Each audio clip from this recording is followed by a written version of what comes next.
नमस्ते है।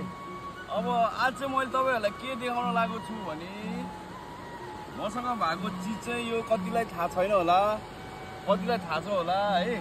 मैले आज के देखाउन लागेको भन्दाखेरि चाहिँ यसलाई चाहिँ कति मान्छेहरूले खदायो भन्छ, कसैले खनायो भन्छ हैन। ठाउँ ठाउँ हेरी अब कता कता ठाउँ हेरी अनुसारले यसको नाम पनि फरक फरक हुन्छ हैन। अनि यो चाहिँ हामीले बच्चामा यति खायो कि हैन, यति खायो अब हग्दा पनि यस्तै आउँथ्यो कि अब हैन।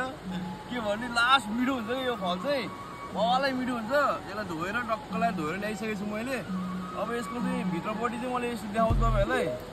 यस्तो हुन्छ हैन, यस्तो हुन्छ। अनि यो फल चाहिँ यति मिठो हुन्छ कि आम्मा बवालै हुन्छ यो फल। मलाई चाहिँ बवाल लाग्छ। अनि यो चाहिँ बच्चाको यसो मेमोरी गर्नको लागि मैले फेरि टिपेर आज खान लागेको छु हैन।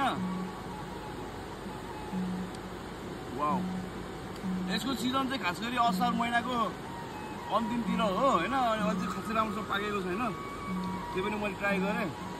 त्यही हो, तपाईहरु वरिपरि हुनुहुन्छ भने खदाएको बोट हेरेर टिपेर खानु होला भन्न चाहन्छु। यसको नि फेरि भाले र पोथी हुँदो रहेछ हैन। मैले चाहिँ फेरि सब भाले टिपेर ल्याइदिन्छु कि है। खान नमिल्ने खालको रहेछ। अनि फेरि यो खान मिल्ने खालको चाहिँ यो हो भन्ने कुरो भएपछि अनि फेरि यो टिपे हो। त्यही हो, ल सबैजना सम्पूर्ण राम्रोसँग बस्नु होला, भिडियोमा कमेन्ट गर्नु होला। त्यही भन्दै मेरो 2-4 शब्द चाहिँ यहीँ टिप्न चाहन्छु। हस् त, नमस्ते है ल।